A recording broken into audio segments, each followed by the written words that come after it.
in human rights. I believe in people being treated humanely. I do not like discrimination, and I won't tolerate it because it's evil and it's criminal.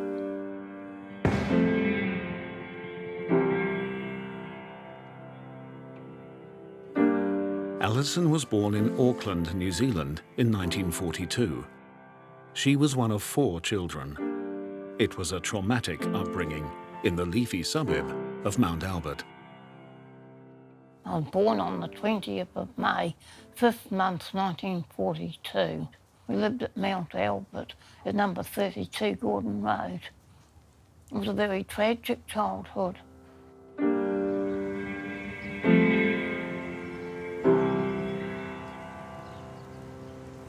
My dad used to continuously physically assault me. He used to come home from work at 6:30 every night and ask my mother how had I been behaving. And she used to fill him in of a pack of lies, and he'd just get stuck into me when I told him I hadn't done anything. He said, well, I believe your mother any day, not you, Alison. I'll deal with you in a minute.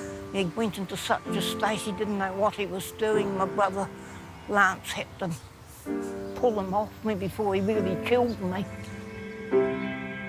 Alison received many beatings growing up. She also suffered encephalitis of the brain, a condition caused by chickenpox. This rare condition left her with minor brain damage. Well, I had childhood illnesses and they caused capsulitis of the brain, and the doctors kept on saying I had meningitis. I never had meningitis. I had capsulitis of the brain and I was taking seizures and nearly died in them.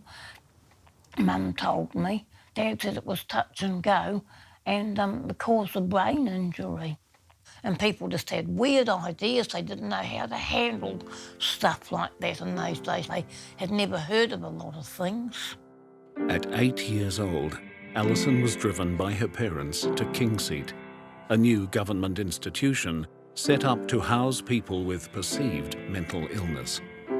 I saw Mum packing a suitcase in the dining room, and I was just standing there watching her. I said, what are you packing that suitcase for? I said, those look like my clothes.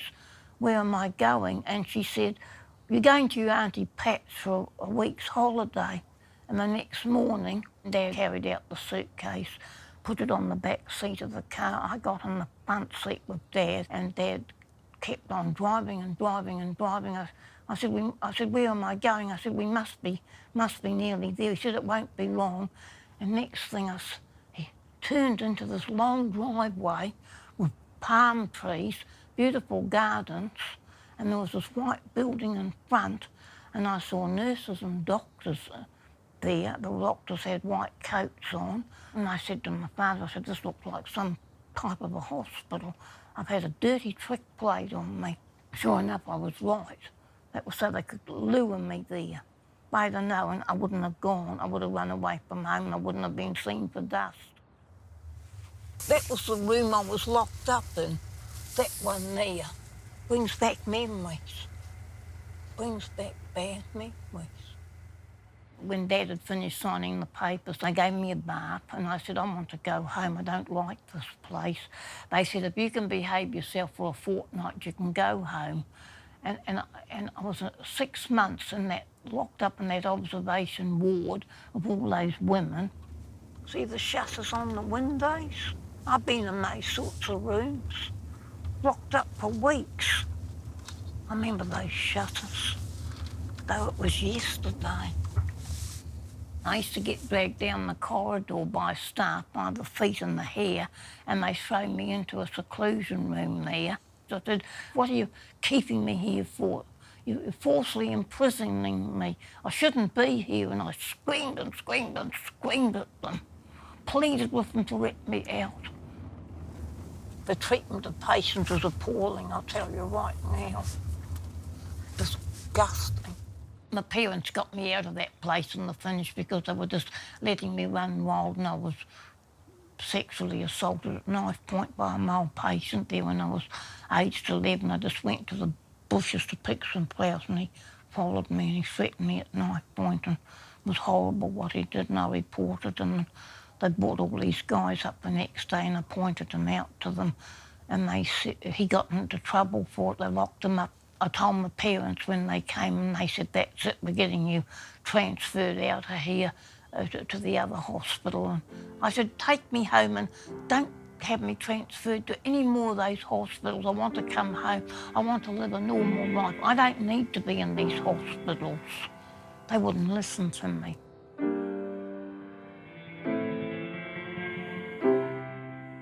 At age 12, Alison was transferred to the Auckland Mental Hospital, later known as Carrington.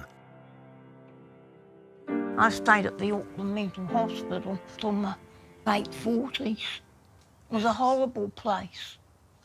They had this fashion of locking people up. They had shutters they could lock over the window. They'd throw you in an empty room, as big as that, slam the door and lock it and leave you there. You'd be freezing cold. You had no clothes on, no toilet facilities, no bed, nothing. And you'd be calling out for a drink of water and you'd end up drinking your own urine. That's how thirsty you were. The nurses used to look into you to see what you were up to. And if they saw you up to no good, they'd get reinforcements, unlock the door and come in with a couple of hypodermic needles to give you filled with formaldehyde and knock you out. Some of them used to brainwash me with some of the things they were repeating over and over again to me. I used to pray to God, actually. I'm a good Christian. I used to go to church too sometimes on a Sunday. I had a lot of friends that used to stick up for me, nurse friends that stuck up for me. And they used to have us working. I used to have to use very heavy electric polishers, the big commercial ones. Same with the big commercial vacuum cleaners. I used to have to push heavy wardrobes, hurt my back, my wrists, never got anything done for me. I think it's absolutely cruel, and I'm still suffering today for what they've done, the damage they've done to me. In 1990, Alison left Carrington and spent several years in care facilities. But after 50 years in institutions, Alison was finally given her own home, thanks to citizen advocacy and Spectrum Care. I first met Alison back in the mid-90s. I was doing a dissertation on deinstitutionalisation and quality of life. I went and asked a couple of organisations if I'd be able to talk to people for my case studies, and two people were very interested, and one of those was Alison, and she was very interested in talking about her life. When I first met her, you know, she had been, like a lot of people, had been turfed out of institutions into the community that wasn't in the slightest bit interested in having them. And so Alison came out very angry and very ill-equipped to deal with people. We had to sort of figure out a way for her to move on with her life, and that she had to accept that she had some responsibility, some self-responsibility as to how she was going to get this life that she wanted.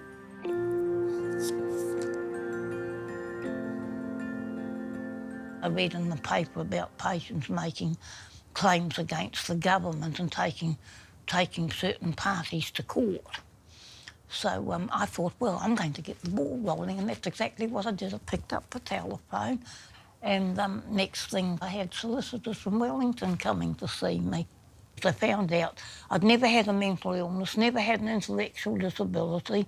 They found out that I was the victim of the system, of false imprisonment. I was told by one psychiatrist that they were breaking the law, keeping me under the Mental Health Act, and that if they didn't discharge me for mental health services, take me off committal, they could be liable by law.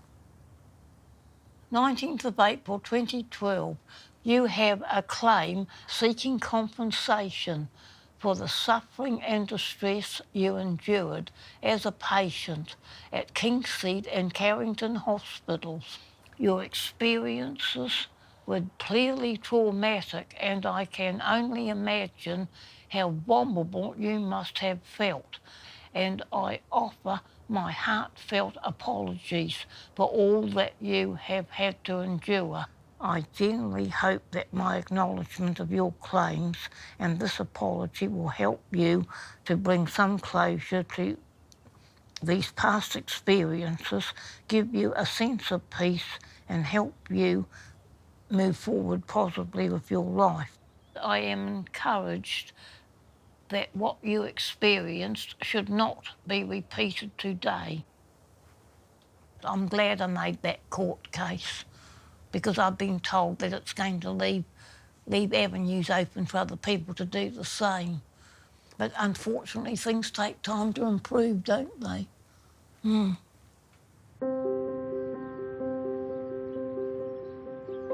Today, Alison meets regularly with Julie, her advocate and friend. She also continues to fight for the human rights of people who live with disabilities. A relentless fight after living 50 years under the system. Alison's life is so different now to when I first met her. I think it's been an amazing transition, amazing journey for her.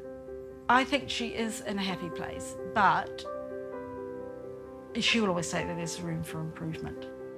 I just want to see positive attitudes come out of the negative attitudes and all the barriers removed that restrict people with disabilities from having a normal life the same as able-bodied people have, and to be treated equally, to have full human legal rights, freedom of speech, freedom of independence, and be able to move freely in the community without being discriminated against.